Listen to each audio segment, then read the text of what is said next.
औज़ु बिल्लाहि मिनश्शैतानिर्रजीम बिस्मिल्लाहिर्रहमानिर्रहीम। आज हमने पढ़ना है बेटा ये जो हमारी एलएचबी पार्ट फर्स्ट की बुक है, एलएचबी की ऑब्स्टेटिक्स की। इसका आज हमने पढ़ना पेज नंबर 128 से। ये यूनिट 17 पढ़ना है बेटा। ये हमारा लास्ट यूनिट है इस बुक का। ये हमारी बुक कंप्लीट होने वाली है और ये बहुत आसान है और बहुत इम्पोर्टेंट है। ये हम पढ़ेंगे EPI। जो लोग हॉस्पिटल्स में काम करते हैं तो इससे वाकिफ़ हैं बेटा। E से एक्सटेंडेड, P से प्रोग्राम और I से इम्यूनाइजेशन। तो एक्सटेंडेड प्रोग्राम ऑन इम्यूनाइजेशन ये प्रोग्राम है बेटा जो हिफाजती टीके लगते हैं बच्चों को 9 उनसे मुतल्लिक प्रोग्राम है। ये इसके बारे में बताया जाएगा कि ये क्या होता है और ये क्यों लगाए जाते हैं। ये पहले तो सुन लें बेटा। आपकी जो बच्चा है वो जैसे ही दुनिया में इंटर होता है तो बहुत सारे जरासीमों से उसका वास्ता पड़ता है, जिसमें बेटा TB, काली खांसी, पोलियो और मुख्तलिफ़ किस्म की ख़तरनाक बीमारियों से वास्ता पड़ता है। कुछ अर्से तक तो बच्चा महफूज रहता है क्योंकि माँ से जो बीमारियों से लड़ने वाली एंटीबॉडीज़ हैं वो बच्चे में आई होती हैं, और जो बच्चा माँ का दूध पीता है तो उसके ज़रिए भी माँ से बच्चे में मुंतकिल होती हैं। लेकिन ज़्यादा अरसे तक बच्चे को महफूज रखने के लिए ये इंजेक्शन या वैक्सीनेशन लगवानी पड़ती है ताकि बच्चा मुस्तकबिल में इन बीमारियों का शिकार ना हो। तो हम इसका बाकायदा आगाज़ करते हैं बेटा। Immunisation in practice. इम्यूनाइजेशन क्या होता है पहले तो ये समझ लें बेटा। आपकी बॉडी के अंदर एक इम्यून सिस्टम है बेटा। जो वाइट ब्लड सेल हैं, सफ़ेद खून के खुलिये, वो मुख्तलिफ़ जरासीमों को मारते हैं, लेकिन कभी कभार वो कमज़ोर पड़ जाते हैं जिसकी वजह से आप बीमार हो जाते हो। तो ये वैक्सीनेशन जो है इस इम्यून सिस्टम को थोड़ा सा तेज़ करते हैं, एक्टिव करते हैं ताकि बीमारियों से बचा जा सके। तो बाकायदा आगाज़ करते हैं, पढ़ते हैं बेटा। इम्यूनिटी क्या है। इफ़ यू हैव मीज़ल्स, अगर आपको खसरा है, मीज़ल्स कहते हैं बेटा खसरा को। You can not have it again, आपको दोबारा नहीं होगा ये अगर इम्यूनिटी आपके अंदर डिवेल्प हो गई। Your body has become immune, आपकी बॉडी जो है वो इम्यून हो जाएगी टू मीज़ल्स, इस खसरा से। यानी कि अगर एक बार खसरा हो के हट गया है तो दोबारा आपको दोबारा ज़िंदगी में नहीं होगा। When you have an infection, अगर आपको इन्फेक्शन होता है, your body learn to make antibodies against the microorganism, आपकी बॉडी सीख जाती है कि किस तरह से एंटीबॉडी बनाने हैं इन माइक्रो ऑर्गेनिज़म्स को मारने के लिए। तो बेटा एंटीबॉडीज़ बनते हैं आपकी बॉडी में, ये जहन में रखना। जिसके साथ बॉडी आता है वो बॉडी में बन रहे हैं। और एंटीजन होता है जो बाहर से आता है, बैरूनी होता है। कोई भी ख़तरनाक चीज़ जो बाहर से आएगी उसको एंटीजन कहेंगे, और उसको मारने के लिए जो आपकी बॉडी में बनेगा वो एंटीबॉडी है। तो एंटीबॉडीज़ बन जाते हैं आपकी बॉडी में बेटा उस माइक्रो ऑर्गेनिज़म के ख़िलाफ़। और वो माइक्रो ऑर्गेनिज़म क्या हो सकता है, वायरस भी हो सकता है, बैक्टीरिया भी हो सकता है। दैट काज इट, जिसने इस बीमारी को पैदा किया था, इस इन्फेक्शन को पैदा किया था, तो उसके ख़िलाफ़ एंटीबॉडीज़ बन गई हैं। Those antibodies kill the organism, ये एंटीबॉडीज़ इस ऑर्गेनिज़म को मार देंगी, चाहे वो बैक्टीरिया है या वायरस है। And prevent it from growing in your body again, और इसको बचाएंगी कि तुम्हारी बॉडी में ये दोबारा ग्रो नहीं करेगा, नशोनुमा नहीं पाएगा। They work only against that particular infection, ये सिर्फ़ और सिर्फ इसी ख़ास इन्फेक्शन के तहत काम करेंगी, उसी के लिए काम करेंगी। नॉट अगेंस्ट अदर्स, यानी दूसरे के लिए काम नहीं करेंगी। जैसे अगर आपको खसरा हुआ है तो खसरे की जो इन्फेक्शन है उसको अगर एक बार ठीक हो गया तो दोबारा खसरा नहीं होने देंगे। ये ना हो कि कोई दूसरी बीमारी भी ना हो। तो कोई दूसरी बीमारी तो हो सकती है लेकिन दोबारा खसरा नहीं हो सकता। तो वो कहते हैं कि जिस चीज़ के एंटीबॉडीज़ आपके जिस्म में बने हैं उसी से बचाव होगा, दूसरी से बचाव नहीं होगा। For the first few months of life, ज़िंदगी के कुछ महीने अ बेबी, बच्चा इज़ प्रोटेक्टेड, ये हिफाजत में रहता है अगेंस्ट मैनी इन्फेक्शंस, बहुत सारे इन्फेक्शन से, बाय इट्स मदर्स एंटीबॉडीज़, अपनी माँ की एंटीबॉडीज़ से। उसको बच्चे को एंटीबॉडीज़ विरासत में मिलती हैं, माँ से मिलती हैं, तो उनसे बचा रहता है। These come from the mother's blood, ये माँ के खून से आई हैं। एंड क्रॉस द प्लेसेंटा, और इन्होंने प्लेसेंटा को क्रॉस किया इनटू द बेबीज़ बॉडी, और ये बच्चे की बॉडी में पहुंच गई बिफोर बर्थ, पैदाइश से पहले। There are also antibodies in the breast milk, और माँ की छातियों का जो दूध है उसमें भी एंटीबॉडीज़ मौजूद होती हैं जो माँ से बच्चे में आती हैं। स्पेशली इन द क्लोस्ट्रम, ख़ास तौर पर क्लोस्ट्रम में। क्लोस्ट्रम कहते हैं जो पहला दूध होता है बेटा, जो गाढ़ा होता है बहुत ज़्यादा, जिसको गाय भैंस का होता है उसको हम बोली वगैरह या खीस इस तरह का कहते हैं। तो वो कोलोस्ट्रम है। तो कोलोस्ट्रम बड़ा इंपॉर्टेंट होता है माँ का, वो ज़ाया नहीं करना चाहिए। हम कहते हैं ये कोलोस्ट्रम जो है गाढ़ा सा है, पता नहीं ये ख़तरनाक है, लेकिन ख़तरनाक नहीं होता, वो बड़ा फ़ायदेमंद होता है बच्चे के लिए। Which help to protect baby, जो कि बच्चे को बचाएगा अगेंस्ट डायरिया, मोशन लगने से एंड अदर इन्फेक्शन, और दूसरे इन्फेक्शन से बचाएगा। एट बर्थ, जब पैदा होता है, द बेबी बच्चा begins making its own antibodies, फिर वो अपनी खुद की भी एंटीबॉडीज़ बनाना शुरू कर देता है। तो बेटा ये अब हमने पढ़ना तारीफ़ें कि इम्यून सिस्टम क्या होता है। इट इज़ डिफेंस सिस्टम, ये दिफाई निज़ाम है, और इस दिफाई निज़ाम के सिपाही हैं बेटा वाइट ब्लड सेल, यहाँ पे लिख लेना white blood cell, immune system. अच्छा, इम्यून सिस्टम और इम्यूनिटी में क्या फ़र्क है? तो इम्यून सिस्टम तो दिफाई निज़ाम हो गया, और इम्यूनिटी क्या है? The power of body, body की वो पावर दैट रेजिस्ट, जो कि मज़ाहमत करती है पैथोजेंस के ख़िलाफ़। पैथोजेंस ऐसे माइक्रो ऑर्गेनिज्म होते हैं जिनमें बीमारी फैलाने की सलाहियत हो, तो उनको पैथोजन कहते हैं। इनको माइक्रो ऑर्गेनिज्म भी कह सकते हैं बेटा। तो ये आपको पता ही होगा, हमने पिछले लेक्चर्स में पढ़ा है। बैक्टीरिया या माइक्रो ऑर्गेनिज्म दो किस्म के होते हैं, पैथोजेनिक और नॉन पैथोजेनिक। पैथोजेनिक जो बीमारी फैला सकते हैं, नॉन पैथोजेनिक जो बीमारी नहीं फैला सकते।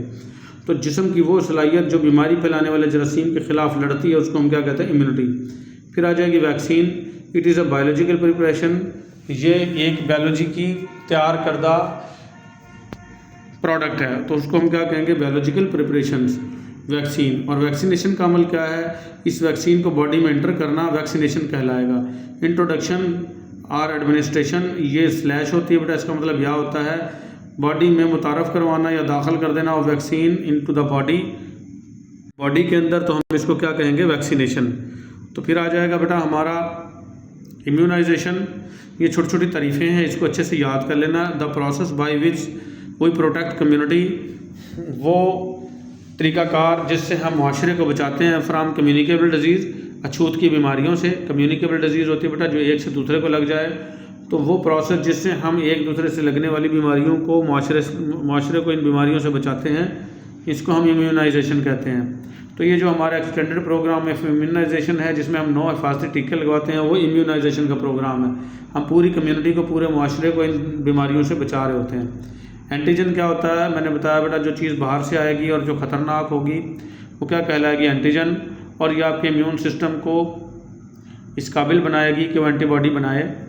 दो सब्सटेंसेस, ये वो सब्सटेंसेस हैं विच एक्टिवेट, जो कि तेज़ कर देंगे आवर इम्यून सिस्टम, हमारे इम्यून सिस्टम को, ताकि वो लड़ने के काबिल हो जाए, तो उसको हम क्या कहेंगे? एंटीजन।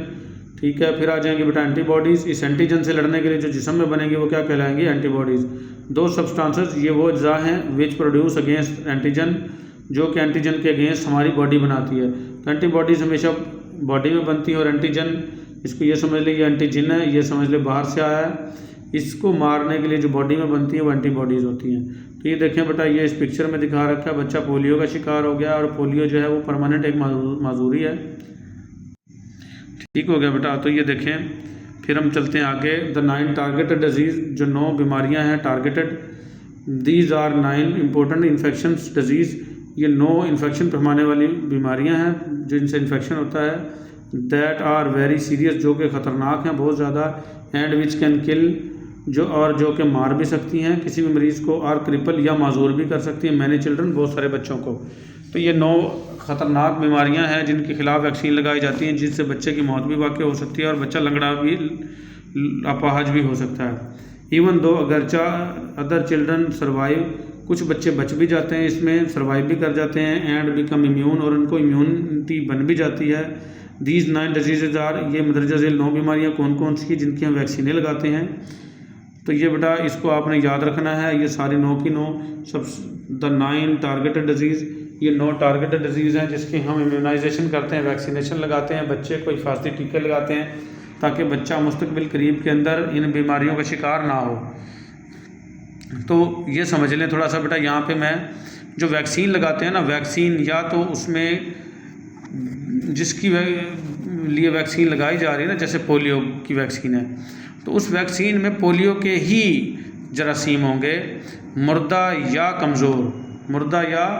कमज़ोर, ज़िंदा होंगे तो कमज़ोर किए होंगे। उससे बीमारी तो नहीं होगी कम अज़ कम, लेकिन उससे ये है कि आपके जिस्म को उन आपके इम्यून सिस्टम को उन जो जरासीमों से आशनाई हो जाएगी, वाकफियत हो जाएगी, और हमारा इम्यून सिस्टम ये समझेगा कि मैंने इनको मारा है, और हमेशा के लिए फिर वो एंटीबॉडीज़ बना के रख लेगा, और मुस्तकबिल करीब में जब कभी ताकतवर जरासीम भी उस बीमारी के आएंगे तो उनसे लड़ेगा। तो हम पढ़ते हैं वो कौन कौन सी बीमारी हैं बेटा, जिसमें पोलियोमाइलाइटिस है। ये पोलियो का पूरा नाम पोलियोमाइलाइटिस है। It is cause by virus, ये वायरस से होती है। एंटर्ड द बॉडी, जो जिस्म में दाखिल होता है with contaminated food and water, जो आलूदा खाने और पानी से बॉडी में दाखिल होता है। अच्छा, कुछ बीमारियां बेटा बैक्टीरिया से हासिल होने वाली हैं, जिनकी वजह बैक्टीरिया बनते हैं, और कुछ बीमारियां ऐसी हैं जिनकी वजह वायरस बनते हैं। तो ये आपने अच्छे से याद रखनी है, पोलियो वायरस से पैदा होने वाली बीमारी। टेटनस जो है, टेटनस कहते हैं बेटा अकड़ाव आना, जो हम रोड पे गिर जाते हैं तो टीका लगता है हमारे टेटनस का, और ये टेटनस के जरासीम जो है घोड़े, गधे और गाय, भैंस, बकरियों की जो फजला है उसमें होते हैं, और ये एक सख्त जान किस्म का जरासीम है जो कि ज़्यादा अरसे तक भी सड़क पे रह सकता है, इसलिए रगड़ लगती है तो हम टेटनस का टीका लगाते हैं। तो टेटनस की वैक्सीन क्या है? Tetanus it is caused by bacteria, ये बीमारी बैक्टीरिया से होती है। अब ये जहन में देखें, ऊपर वाली पोलियो वाली वायरस से हो रही थी, ये वाली बैक्टीरिया से हो रही है। इंटर द बॉडी, बॉडी में इंटर होते हैं ड्यू टू वाउंड्स, जख्म के ज़रिए। फिर आ जाता है बेटा मीज़ल्स, खसरा इसको कहते हैं। बारीक बारीक पूरी बॉडी पे दाने निकलते हैं, बहुत बारीक होते हैं बाजरे की तरह वो, तो वो मीज़ल्स होता है। It is caused by virus, और ये देखें ये वायरस की बीमारी है। विच इज़ कम्युनिकेबल डिजीज़, जो एक से दूसरे में फैल जाती है। Transferred from one person to another, एक शख्स से दूसरे में ट्रांसफ़र होती है। मीज़ल्स 3 बीमारियां होगी हमारी। चौथी है बेटा hepatitis B and C, it is caused by virus, और ये वायरस से होती है। अभी तक देखें इन 4 बीमारियों में से टेटनस सिर्फ बैक्टीरिया वाली है, बाकी ये सारी की सारी वायरस वाली हैं। ठीक है। इंटर द बॉडी, ये जिस्म में दाखिल होता है विद कंटामिनेटेड, आलूदा फूड खाने से, एंड वाटर पानी से। तो ये सेम की सेम पोलियोमाइलाइटिस और हेपेटाइटिस बी सी सेम हो गई।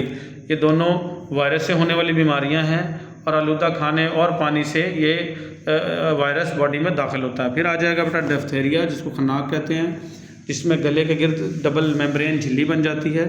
It is caused by bacteria, ये बैक्टीरिया से पैदा होने वाली बीमारी है। विच इज़ कम्युनिकेबल डिजीज़, ये भी कम्युनिकेबल डिजीज़ है, यानी कि एक शख्स से दूसरे में ट्रांसफ़र होती है।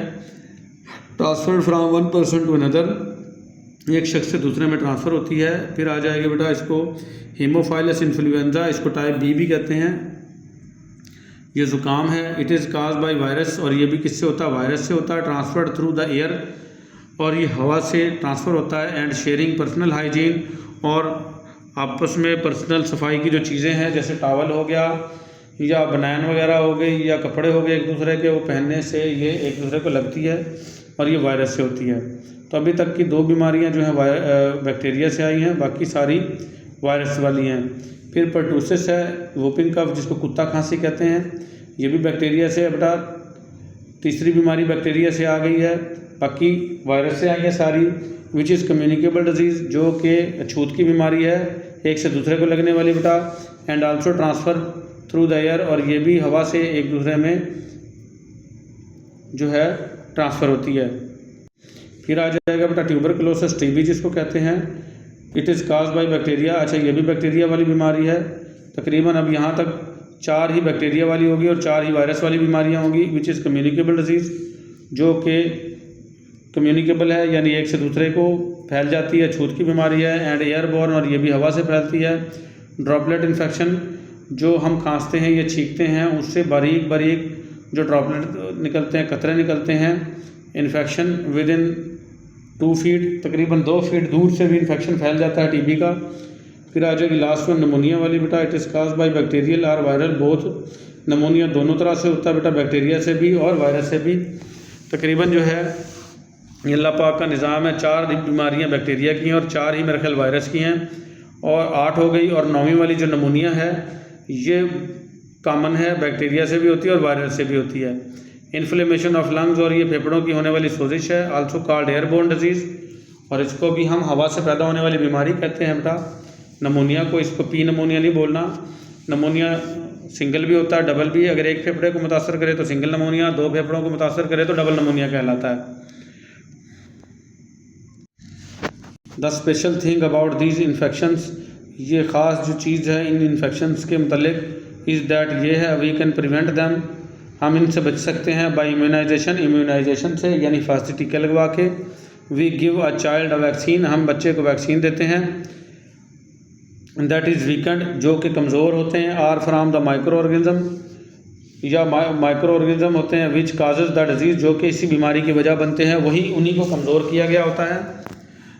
We give either a small injection, हम देंगे एक छोटा सा इंजेक्शन, और अ फ्यू ड्रॉप्स, या चंद कतरे देंगे, बाई माउथ, मुंह के ज़रिए, या इंजेक्शन के ज़रिए देंगे, छोटा होगा, और या कतरे मुंह के ज़रिए पिलाएंगे वैक्सीन। जैसे कि हम पोलियो की वैक्सीन आपने देखा होगा, मुंह में कतरे डालते हैं वो, और कोरोना वाली इंजेक्शन के ज़रिए लगी थी। तो यही बताना चाह रहा है वो। The vaccine makes the child's body produce antibodies, इस वैक्सीन से ये बच्चे के जिस्म को बना देगी कि वो एंटीबॉडी बनाए।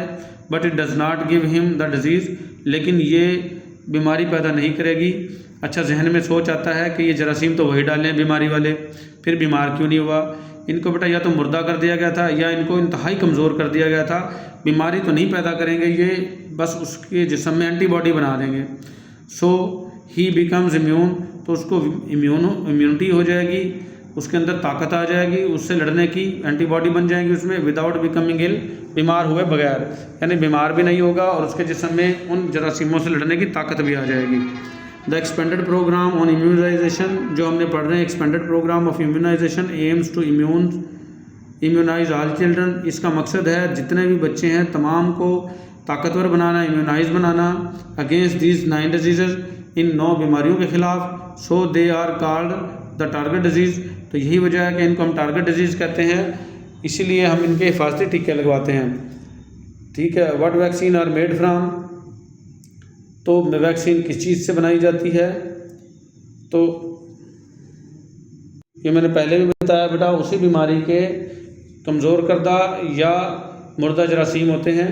तो हम पढ़ते हैं मैन्युफैक्चरर्स, जो मैन्युफैक्चरर होते हैं फैक्ट्री वाले, मेक वैक्सीन बनाते हैं फ्राम माइक्रो ऑर्गेनिज्म से, सिमिलर टू द वंस, ये सेम उसी तरह के होते हैं, दैट काज डिजीज़, जो बीमारी पैदा करने वाले हों, बट दे मस्ट चेंज, लेकिन उनको लाजमी तौर पर तब्दील किया जाता है, the micro organism, in micro organism को, सो दैट, ताकि they can not harm people, ये लोगों को नुकसान ना दें। इनको इतना चेंज किया जाता है, यानी कमज़ोर या मुर्दा किया जाता है कि ये ना हो कि हम इनको वैक्सीन लगाएं और बीमारी पैदा कर दें। तो कमज़ोर करके या मुर्दा करके डाला जाता है, बीमारी तो पैदा नहीं होती बेटा, लेकिन इम्यूनिटी पैदा हो जाती है। They can use killed micro organism, तो मैन्युफैक्चरर जो है वैक्सीन बनाने वाला, ये मुर्दा माइक्रो ऑर्गेनिज्म का इस्तेमाल करता है। जैसे पर्टूसिस वैक्सीन है, इन डीपीटी, पर्टूसिस कहते हैं बेटा डिफ्थेरिया, पर्टूसिस और टेटनस, ये 3 वैक्सीन का मिलाप है। तो इनमें जो पर्टूसिस वैक्सीन है उसमें मुर्दा माइक्रो ऑर्गेनिज्म होते हैं। They can use live micro organism, और ये ज़िंदा माइक्रो ऑर्गेनिज्म का भी इस्तेमाल करते हैं। दैट आर वीक, जो कि कमज़ोर होते हैं, कमज़ोर को हम कहते हैं एटीन्यूएटेड। ठीक हो गया, मुर्दा भी हो गए और कमज़ोर भी हो गए। जैसे मीज़ल्स, खसरा वाली, पोलियो वाली, ट्यूबरकुलोसिस और टीबी वाली, वो कौन से होते हैं बेटा, वीकेंड या एटीन्यूएटेड होते हैं। तो फिर आ जाते हैं बेटा सम कॉमन वैक्सीन कंटेनर्स, कुछ वैक्सीन वाले जो शीशियाँ हैं, कंटेनर शीशियाँ, ये कंटेनर है बेटा, ये सारे क्या हैं कंटेनर, जो कॉमन कंटेनर हैं, आम इस्तेमाल होने वाले, वो हम पढ़ेंगे। दे कैन यूज़ टॉक्सिन्स, ये टॉक्सिन्स का इस्तेमाल करते हैं, पॉइजन्स का, दैट द बैक्टीरिया प्रोड्यूस, जो कि बैक्टीरिया पैदा करते हैं, and change them into harmless, और इन जहरों को वो बेज़रर बना देते हैं। हार्मलेस का मतलब जो नुकसान नहीं देते, और उसको इंग्लिश में कहते हैं टॉक्सॉइड। तो टॉक्सिन को क्या बना देते हैं, टॉक्सॉइड बना देते हैं। जैसे टेटनस टॉक्सॉइड, जो टेटनस की वैक्सीन है वो टॉक्सॉइड है, यानी टेटनस का जो जरासीम जहर बनाता है उसको गैर जहरीला किया हुआ है। एंड डिफ्थेरिया वाले को भी टॉक्सॉइड किया हुआ है, यानी कि गैर जहरीला किया हुआ है। ठीक है। तो फिर क्या है, कौन सी ऐसी चीज़ें हैं जो वैक्सीन को डैमेजेस कर देती हैं, वैक्सीन को ख़राब कर देती हैं, वो हम पढ़ेंगे अगले लेक्चर में बेटा। आज के लिए इतना ही, मिलेंगे अगले लेक्चर में। अल्लाह हाफिज़।